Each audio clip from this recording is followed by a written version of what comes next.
Guys mentor Sunil आज suspicion hearing care का YouTube channel autism ADHD के बारे में सबसे ज़्यादा बात वीडियो नंबर 173 आपके सामने आ चुका है। इस वीडियो को भी इंस्पायर किया है किसने? लता ने। लता ने पिछले कुछ टाइम से काफ़ी कंट्रीब्यूट किया इस चैनल पर। बहुत सारे उन्होंने कमेंट्स किए हैं जिसके लिए बहुत सारे वीडियोज़ उनको मिले हैं, आपको मिले हैं, बहुत सारे आपके क्वेश्चन रिजॉल्व हुए हैं।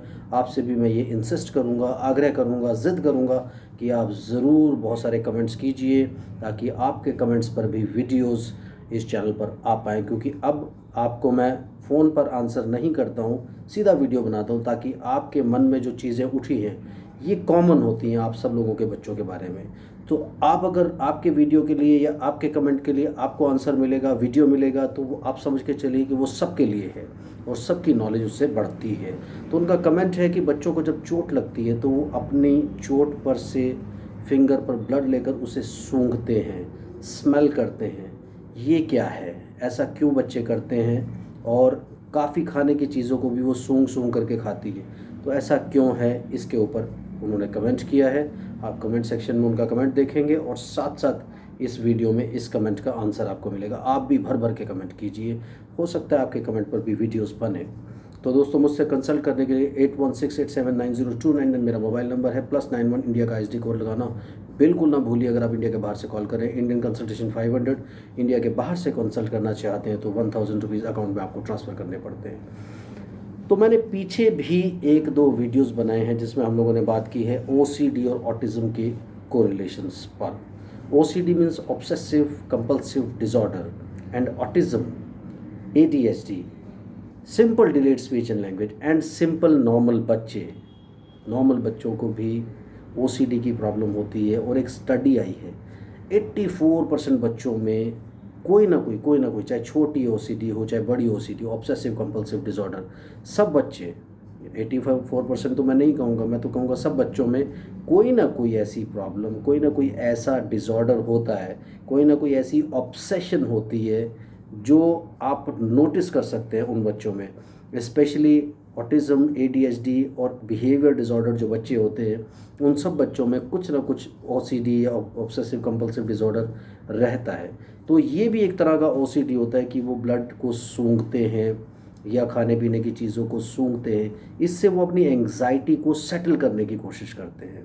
जैसे खाने की कोई चीज़, they very curious about it, तो वो उसको सूंघते हैं पहले। अब उससे क्या होता है कि उनकी मेमोरी में वो चीज़ें सेट होती हैं कि इसका क्या मतलब है, और एक कंडीशनिंग होती है। इस पर्टिकुलर स्टिमुलस के साथ एक रिस्पॉन्स सेट हो जाता है उनका। तो ये स्टिमुलस रिस्पॉन्स थ्योरी में आता है कि जैसे चोट लगी, ब्लड को सूंघ रहे हैं, क्योंकि चोट लगने से उनको जो प्रॉब्लम हुई, उनको जो नुकसान हुआ, उनको जो मेंटल ट्रॉमा हुआ फिज़िकल ट्रॉमा के साथ, वो उसके साथ सेटल नहीं कर पा रहे। जब वो सूंघते हैं उसको, तो कहीं ना कहीं उनकी एंग्जाइटी सेटल डाउन होती है।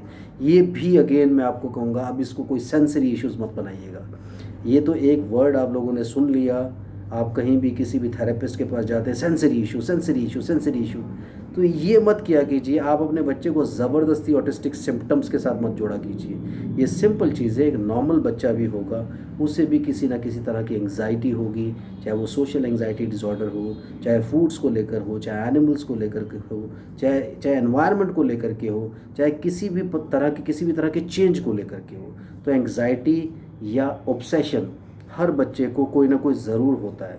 और ये भी ब्लड को सूंघना या फिर किसी खाने पीने की चीज़ को स्मेल करना, ये सब चीज़ें भी ऑब्सेशन में आती हैं। आपने बड़े लोगों में देखा होगा जिनको आप डायग्नोज करते हैं ऑब्सेसिव कंपल्सिव डिसऑर्डर में, जो एडल्ट्स होते हैं, किसी को ये वहम रहता है कि यार उस दरवाजे के पीछे कोई है, बार बार उठ करके चेक करेंगे, फिर इस दरवाजे को मैंने हाथ लगाया था, मुझे बैक्टीरिया लग गए, वायरसेस लग गए, बार बार हाथ धोएंगे।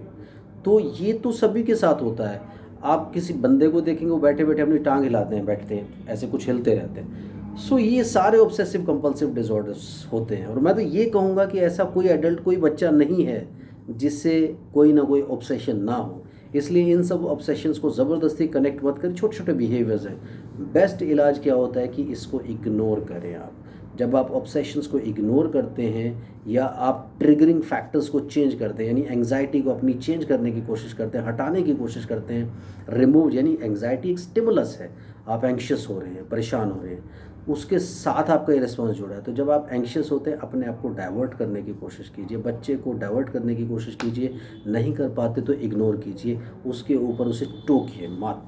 जब आप उसको टोकेंगे तो ये एंग्जाइटी ऑटोमेटिकली बढ़ेगी और ये रिस्पॉन्स भी ऑटोमेटिकली बढ़ेगा। सो टेक केयर ऑल, और कमेंट ज़रूर करते रहिए। Thank you very much, bye bye.